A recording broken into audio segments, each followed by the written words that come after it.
Welcome. Now let's wrap things up for Artsy Thursday with a bit of art now, shall we? We have in the studio with us Majekodunmi Adewale Olakumi. He's the CEO at Adewale Art Gallery, and also he's an African Arts Association Youth Chairman.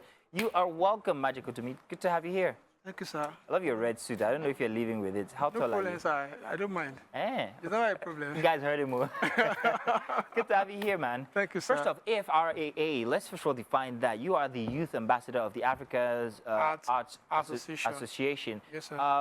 Tell us about the African Arts Association, please. Basically, African Arts Association is a non-governmental organization. So the purpose of it being in existence is basically to promote the African arts to the topmost parts of the earth, and to support and work with the laid-back work and the working system of synergy on ground for the African arts in diaspora and African art in global level and African art stakeholders. So the essence is to bring youth into real art forms and to make sure that they do well and they represent well. But meanwhile, I'm also a member of SNE, that's Society for Education, Society of Education, Society of Arts, Nigerian Artists. So, Society of Nigerian Arts, so I'm a member of SNE. So I'm also a member of World Alliance Art Educator. I'm also a member of EC, that that's a lot. You're into everything. International Society for Education through Arts. And all of this started via my interaction with art. But me, basically, I'm a child. I'm a child. Let me say, I'm a baby with SNA. SNA gave birth to me. So I'm here because of SNA. SNA actually sent me here. So I'm also defending SNA, representing SNA all over the world. Because I'm an ambassador of SNA. Being a member, I'm automatically an ambassador. I'm representing SNA. That's the Society of Nigerian Arts. That's fantastic.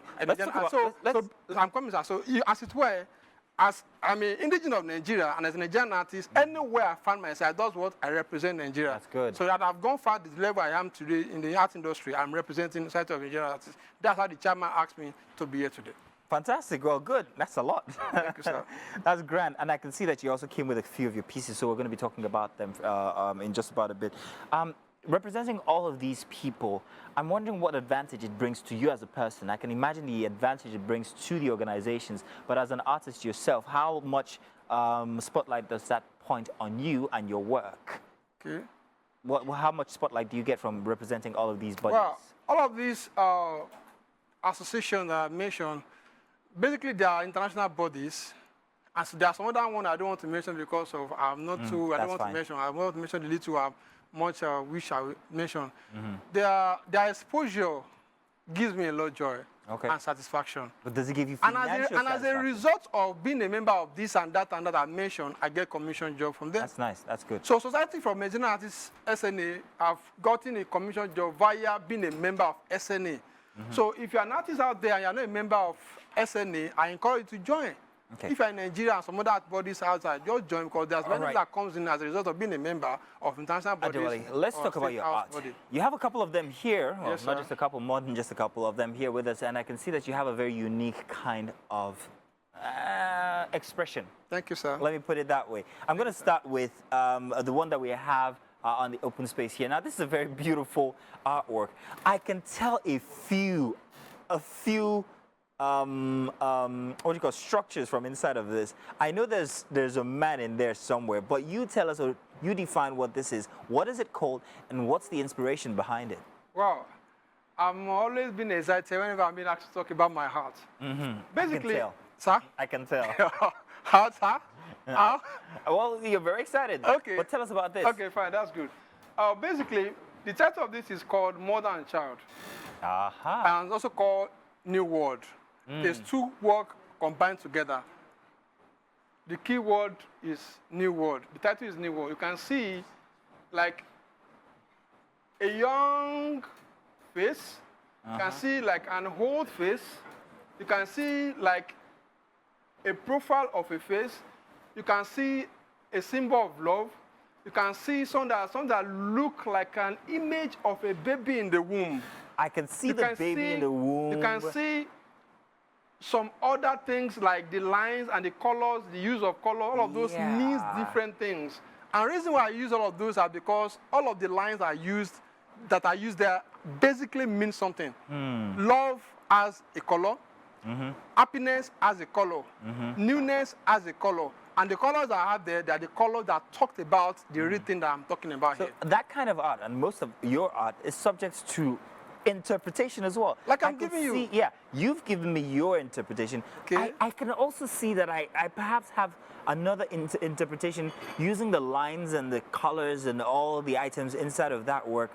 I can give another interpretation. And when that happens, how does that make you feel as the artist? Oh, well, I never get much bothered. Do you know why, sir? Why? Because generally my art, if you check my CV that you requested for, you see that I've won many awards all around. Many awards, many international, a lot of awards. I'm getting those awards not because I'm the best all over the world, you know, but because of the uniqueness of my style of art. Yeah, it is unique indeed. My art is unique. It is indeed. I must say that. People say that. Let's talk about this one here I have with me, which is, I'm going to raise this up because I want you to talk us through this. Now, we've got this here again, and I'm raising this up because I want definition to the work here. What is this called, and why do you love orange so much? You're even wearing it.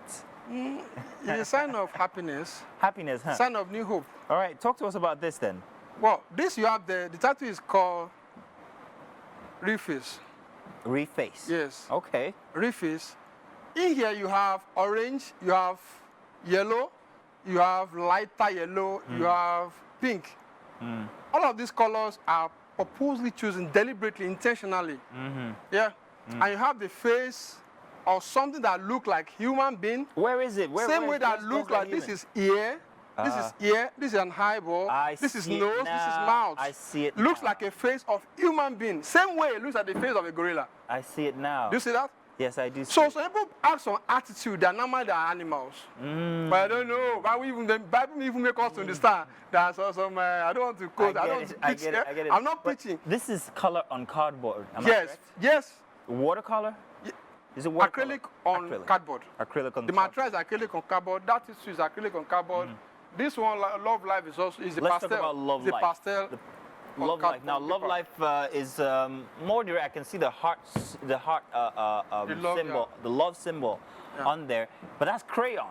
It's not crayon. What is it? Acrylic, you said. No, that's acrylic. This is acrylic, but that's Both are acrylic, but this is pastel. okay. pastel So on talk to us paper. about this one. There it is. Yeah, this you can see an happy face of somebody, and you can also see a face that cannot depict exactly what is wrong with that face. And both are compresses of what? Love. You see the compresses of love, there's a love shape that binds them together.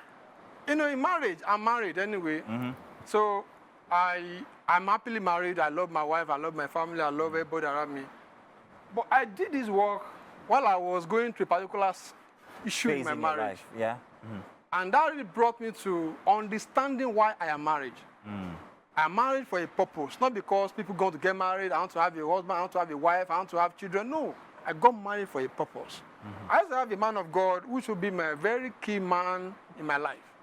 A pastor, Yemi Amidoke. The man is late now. He invested a lot in my life. So the man said, marry for companionship, not for sex making or for children bearing. So when you marry somebody that you naturally like and love, even if that person does something that is horribly, you be telling that person, when I've done this bad, but I still love you. Exactly. That's what. So marriage that was should what be brought about this artwork. So a lot of things I've grown up in, I've experienced in my marriage that really brought about this work. So the work made me to understand that life on its own, once you're married, love life is love life. You must not cheat on your spouse, remain with you. And whenever that happens, keep I flowing will on. tell you something about your art. It Okay, sir. speaks volumes. There's so much that it tells, Thank you very and much, it's actually your passion pours out from your artwork into your person. Your personality pours into your artwork. And That's why people refer to me as world artist. wow, that's really. You know what, Yeah. man? We've had so much from you this morning, and we're looking forward to seeing more. Maybe your next exhibition or something. Would love to be there to see more of your work. Okay, I will get you involved, sir. Please, When it's please, time. please do. Tell me-